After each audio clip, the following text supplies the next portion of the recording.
Hoy, good morning, Luzon, Visayas at Mindanao. Kumusta kayo, ka-coffee? Anyari. Si Mary Grace Piatos, walang identity. Bogus pala, ka-coffee. Itong si Mary Grace Piatos, walang records. Naku, wala sigurong valid ID yan. Kasi sa confidential funds ni Inday Sara Duterte, isa sa mga beneficiaries ay itong si Mary Grace Piatos. Unang rinig mo pa lang, Mary Grace Piatos. Wala namang ganyan. Ako, wala pa akong namimit. Ewan ko sa inyo kung may namit na kayo na Mary Grace Piatos, no? Or Piatos yung apelyido. Ako, wala pang namimit.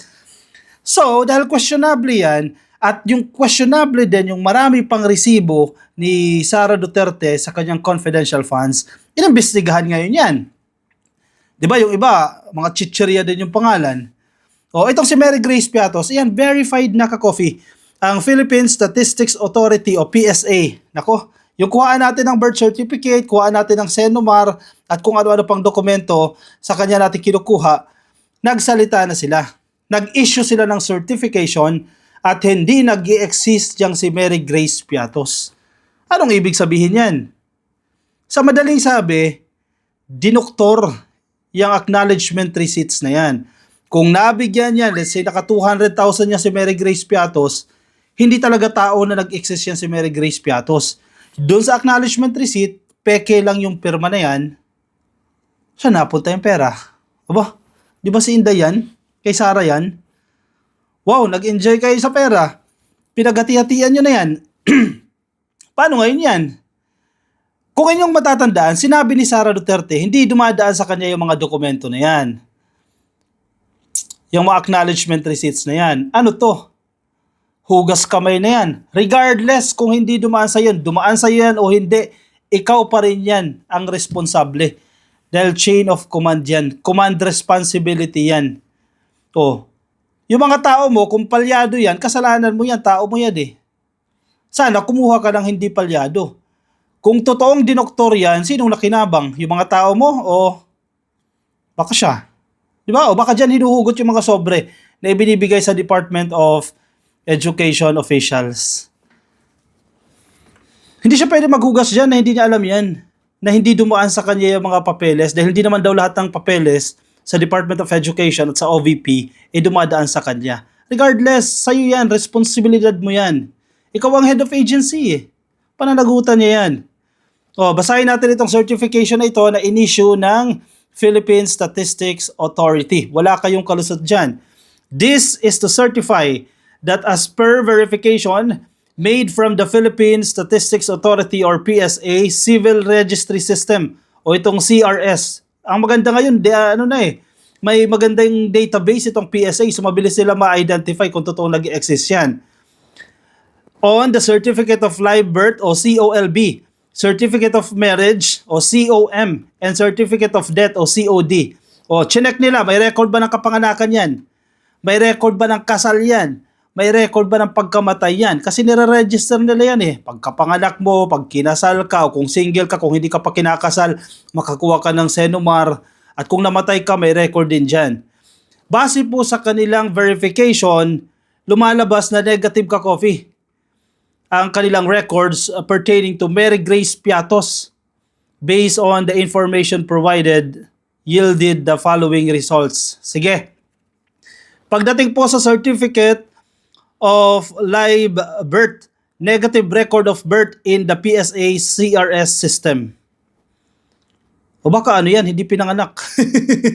Or hindi na-register, hindi kinunod ng nanay ng birth certificate. Hindi mo pwede sabihin noong unang panahon kasi wala ganyan eh. Hindi na nire-register. Nako. At saka yung pangalan, tingnan mo yung pangalan, Mary Grace. Hindi naman luma yung pangalan eh.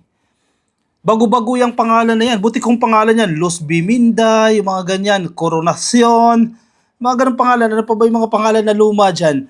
O ba intindihan mo pa, posibleng wala pang database ang PSA that time, o mga nasa probinsya, mga tipong 80 anyos na ngayon, o 90 o 100 plus na nasa probinsya, posibleng walang records. Pero ito, titignan mo yung pangalan, Mary Grace, modern yung pangalan ka-coffee. Bago yung pangalan, imposibleng hindi pumasok yan sa records o sa database ng PSA. Ang ganda ng pangalan bago yung pangalan pero walang record. Certificate of live birth pa lang yan ha. Meron pa, Certificate of Marriage, o itong COM, Negative Record of Marriage in PSA CRS Database. O single pala to.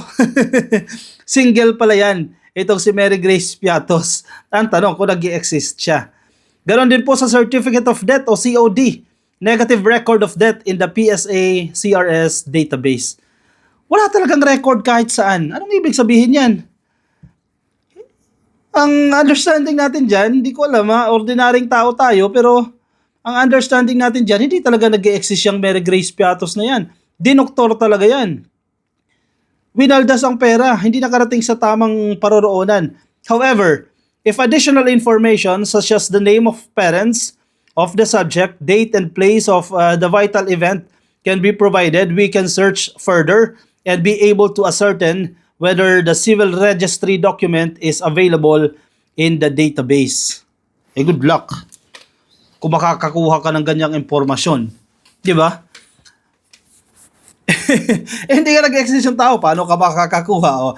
Name of parents, date of birth ng magulang, etc.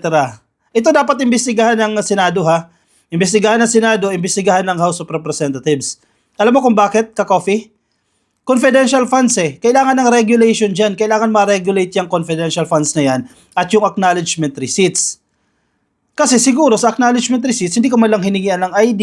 Di ba? Better sana kung hiningian mo ng ID. Halimbawa, ikaw si Mary Grace Piatos. Sir, ito po yung ID ko para ma-verify nyo po. Kasi nag-chat ako sa inyo Nagbigay ako sa inyo ng impormasyon. Kasi yun naman ang laman naman ng confidential funds, purchase of information.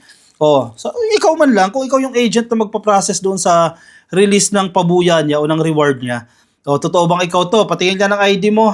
Tingnan mo ID. To sir, ito ID ko. Mary Grace Piatos. Sige, lagyan natin sa acknowledgement receipts. Mary Grace Piatos. Sige, ito yung 50,000 mo.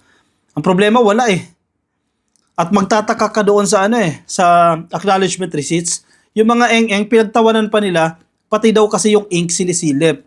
Yung tinta sinisilip daw. Sabi ng mga DDS, ano ka ba namang investigasyon yan? May nakita pa nga ako abogado Sinisilip nila bakit daw yung ink doon sa acknowledgement receipts, iniimbestigahan din.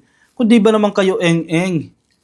Magtataka ka ka-coffee. Tingnan mo iba't ibang lugar sa Pilipinas. In a matter of hours lang ka-coffee. Lahat pumirma ng acknowledgement receipts. Luzon, Visayas at Mindanao. At kung titingnan mo yung handwriting, parehas.